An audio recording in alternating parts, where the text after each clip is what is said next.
Los pretendidos derechos naturales en realidad son políticos. Locke desafió la teoría del derecho divino de los reyes y en su lugar propuso una teoría política basada en la idea de los derechos naturales. Si bien esta teoría fue revolucionaria en su tiempo, en nuestros días ya no tiene vigencia.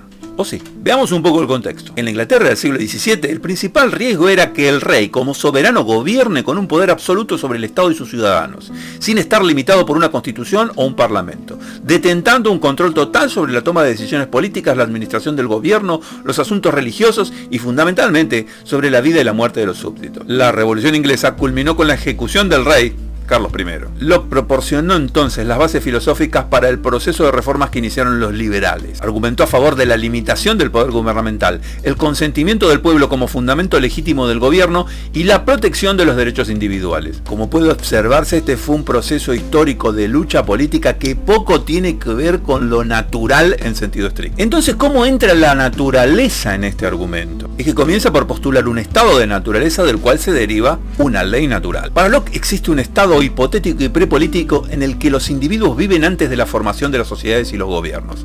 En ese estado, los seres humanos como individuos actúan sin condiciones, pero se enfrentan al desafío de proteger su vida. Locke comprende muy bien las objeciones a las que se enfrenta y aclara que esa existencia individual y libre no es nada más que una hipótesis teórica y que no existe en la realidad. No tiene absolutamente ningún fundamento empírico, es más bien un dogma filosófico que se asienta en una supuesta razón universal, que convertida en precepto moral, los liberales del siglo XVII adoptan como una doctrina ideológica que les permite establecer un discurso hegemónico justificador de la implementación de las leyes de cercamiento. Esta supuesta ley natural no es una condición política, sino más bien una imposición política de las circunstancias históricas de la revolución. ¿Por qué es importante volver a discutir el estatus filosófico del estado de naturaleza, la ley natural y los derechos naturales? Entre muchas razones, porque de aceptar o no tales condiciones ideológicas se justifica la forma en que en el occidente se organizó la sociedad y su gobierno a partir del siglo XIX.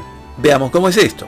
Locke propone el establecimiento de un contrato social en el cual los individuos acuerdan formar un gobierno para proteger sus derechos naturales. Es que este gobierno, según Locke, debe ser limitado en su poder y basarse en el consentimiento de los gobernados para la protección exclusivamente de los derechos naturales. Pero si esos derechos ni son universales, ni son naturales, es preciso volver a discutirlos en un nuevo contrato social que permita la gobernabilidad de las sociedades actuales. Es que en la actualidad tenemos verdaderas dificultades para aceptar el liberalismo tal como fue formulado en el siglo XVII. ¿Qué derechos son los fundamentales? ¿Cómo se determina la universalidad de un concepto? Es que el sentido de un concepto considerado fundamental puede variar significativamente según su contexto geográfico, cultural o social. En una democracia contemporánea es preciso discutir desde posiciones relativas, ya que las cosmovisiones son muy diversas. La única manera de sostener la universalidad de un derecho unilateralmente es construir una doctrina dogmática, autoritaria, irreflexiva y, en definitiva, no racional. Algo así como un fundamentalismo moral doctrinario. Es que las sociedades actuales incrementan su complejidad y chocan con las posiciones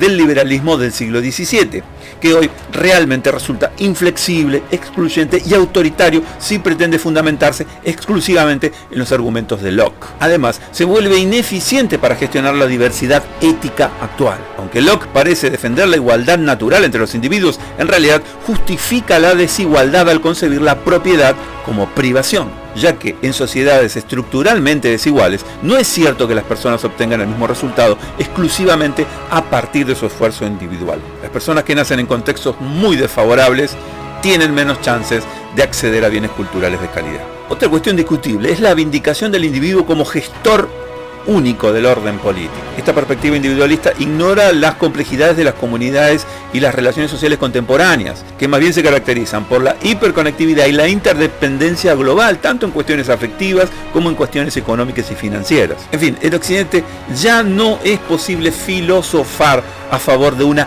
naturaleza humana. Diferentes corrientes éticas, religiosas o culturales tendrán siempre interpretaciones diversas acerca de lo que es lo humano. La pretendida universalidad de los derechos naturales debe ser rediscutidos en culturas donde las percepciones de la libertad y la propiedad difieren de las concepciones modernas clásicas, europeas y coloniales. Por ejemplo, alguien podría sostener que la justicia social, el bien común y los derechos humanos son hoy más fundamentales que la propiedad, la vida y la libertad, o que esos derechos liberales deben ampliarse, sumando la inclusión, la igualdad de oportunidades y la diversidad.